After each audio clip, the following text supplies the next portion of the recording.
What's up, guys? It's Chris. Recently, I've been seeing some pretty outlandish takes on the alien in my games and from this video right here that one of my friends sent me. And before we get into all my points and stuff, I want to say right now, I do not think the alien is overpowered whatsoever. He has a little bit of a bug where he has an insane cooldown reduction on hitting a tail, and he could be punished a little bit more for missing, but that's really about it with this killer. Now, I want to address that video that we just pointed out. I've played a ton of games as Alien and against the Alien since he's come out, and I think he's one of the most fun and well-designed killers in the game. He's super strong. Obviously, Behavior is trying to make this killer strong.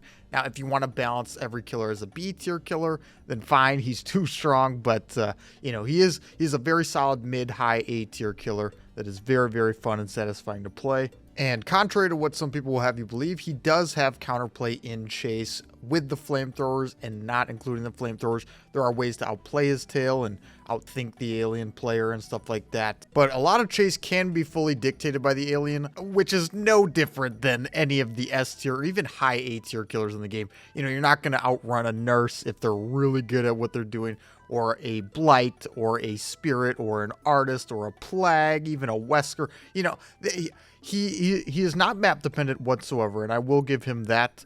But to say that he's overpowered simply because he has the upper hand in chase once you really, really practice him is kind of insane to me. Now, I want to go over some things I've been hearing about the alien. And number one is his tail is easy to use. His tail definitely takes some getting used to, and survivors can make it much harder in chase than they'll have you believe. I have seen a ton of survivors not even try to learn the counterplay for the tail and keep getting hit by it and call it OP. It'd be like me running into every single pallet after I've seen a survivor camp every single one and not change up my playstyle at all and then calling pallets OP.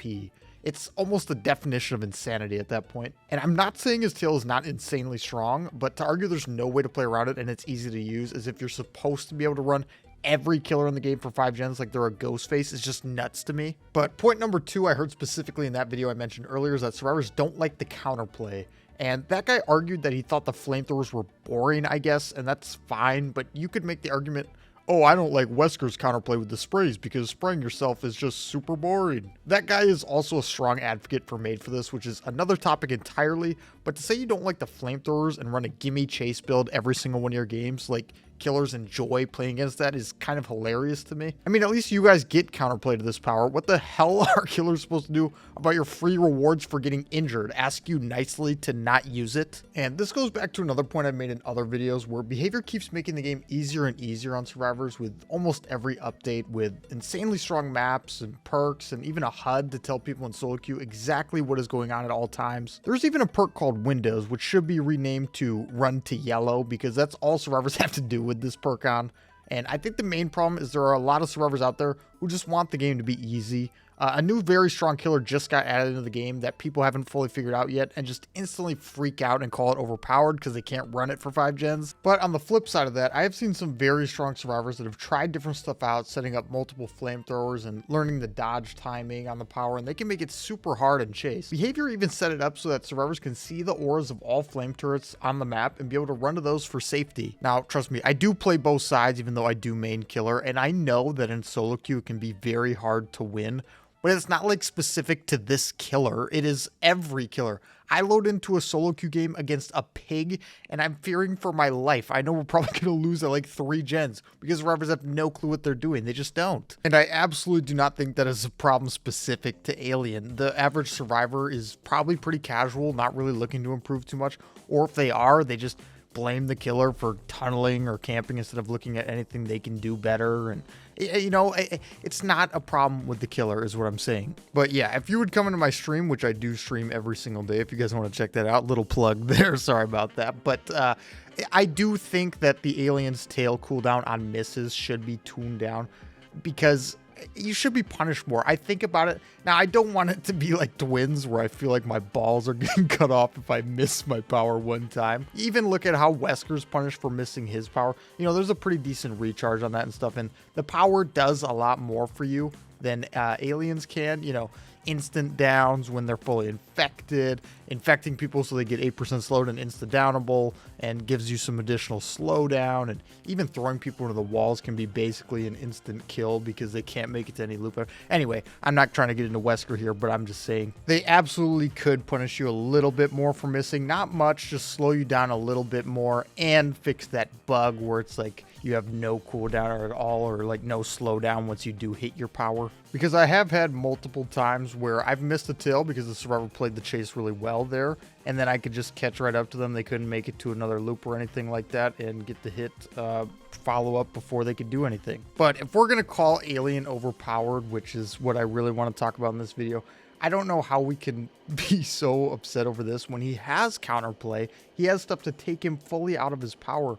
And there's stuff like Nurse in the game where that's impossible. She ignores everything on the map. Everybody knows that. We have stuff like Blight's add-ons like Compound 33, Alkring in the game, which are just insane. I mean, you're not playing around that. It's insanely overtuned. We have Spirit, who walks at survivors at 200% speed. I guess that's fair. It should just be in the game. You know, we want to talk about Alien, where you have to sit here aiming and playing around loops and stuff like that with your power and learning the mechanics of the tail and getting your hits, and I don't know, it's just kind of crazy to me. And again, I'm not saying it's not insanely strong, but to look at those killers, or even Artist, who ignores everything on the map with her birds and can hit you from across the map while chasing another survivor, and we want to call Alien overpowered right now, it's worrying. I do want to mention that guy's video one more time.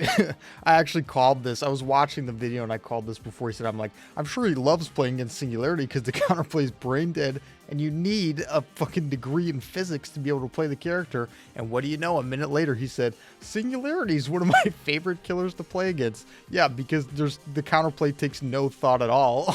And the killer takes the most amount of effort in like the entire game. Shout out to you Hux mains, you guys are legends for real. For the rest of this video, I'm going to be playing a game I played against an Alien as a survivor and show some of the ways that I've learned you can play around him and his power. Again, I am not a survivor main at all, but this is stuff I picked up from playing Alien that I saw the good survivors do, and you can make it a lot harder on him than they'll have you believe. I guess if you don't like being able to literally light the killer on fire, it's not that fun, but I think it's kind of cool and definitely a different kind of mechanic in the game. But this brings up another point I wanted to bring up, and I'm sure a lot of these cries about Alien being OP is that survivors just aren't winning against him. But in my opinion, if you're loading up a solo queue game of Survivor and expecting to win, you're doing it very wrong. If I'm solo queue, I fully expect that I'm going to be playing with 3 people that are gravely allergic to generators, and the first time they get down, they're leaving the game, and then I just have fun with it. I know there's definitely people out there who only get joy from being able to bully weaker and newer killers, but personally, I just hop on Survivor to vibe because I can legitimately play it one-handed 75% of the game. And there are tons of perks to make this even easier on you with Lithe and Sprint Burst and Overcome to be able to make it to flame turrets across the map and stuff like that. Windows to show you everything to loop. Resilience, Deja Vu, Prove Thyself, Hyper Focus, Stakeout to make the gens fly at unreasonable speeds. There's a ton in the game for survivors, and they just want to be able to run the killer for 5 gens. I swear, I think that's really what it is. I know I've repeated that a lot, but I can't picture anything else. But I've talked about his chase power a lot, and now I do want to talk about his mobility, which is also very good. There's no cooldown on it, which I don't hate at all because then he can keep his power up. I love killers like this, like Alien, Artist, you know, Blight, which can basically have their power up the entire game because I don't want to be sitting there M1ing the majority of the time. I want to really use the killer's power. You know, when I'm playing Huntress, I just use hatchets for the most part. I very, very rarely M1. And I love being able to use the power the entire game, and the tunnels really allow you to do that. And I know there's a lot of comparisons with this killer to Nemesis, but I think the most fair comparison is he's like a top tier kind of Dredge.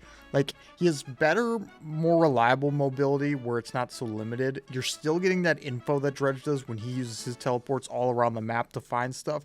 And his chase power is a little bit better as well. It's not the same chase power, but the way you can play around pallets and stuff like Dredge can is pretty similar. They also give the survivors the ability to take them out of their power a little bit with locking the lockers and setting up the flamethrowers. I think it's a really fair comparison. And I've definitely heard plenty of people say they hate playing against Dredge. You know, there's somebody out there who hates any killer in the game. For me, I really dislike playing against Trickster because the anti-loop is so boring to play against. Does that make Trickster overpowered? Absolutely not. I just do not like the power at all. It feels terrible to run and chase. But yeah, my main point in making this video is that just because something new out of the game is strong, it doesn't mean we need this knee-jerk reaction that it's incredibly overpowered. Now, if we want to talk about something overpowered, it is definitely made for this. The perk is insanely overtuned. It's two very, very strong perks built into one, and it is broken.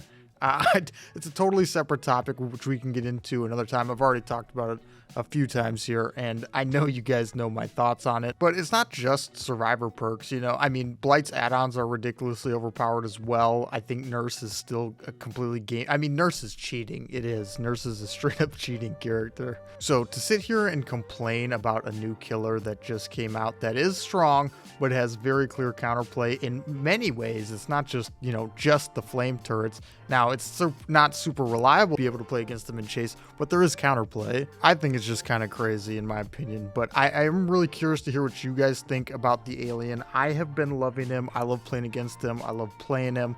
He's a blast. It's definitely new and fresh, and I'm honestly pretty impressed with behavior here. 33 killers in, releasing a killer that I can have this much fun with playing against and as so many games. And I just really encourage you to, if you are playing Survivor and you just want to play against him a couple times and say the killer's broken, really try and learn from your mistakes. I've seen so many people have trouble with that.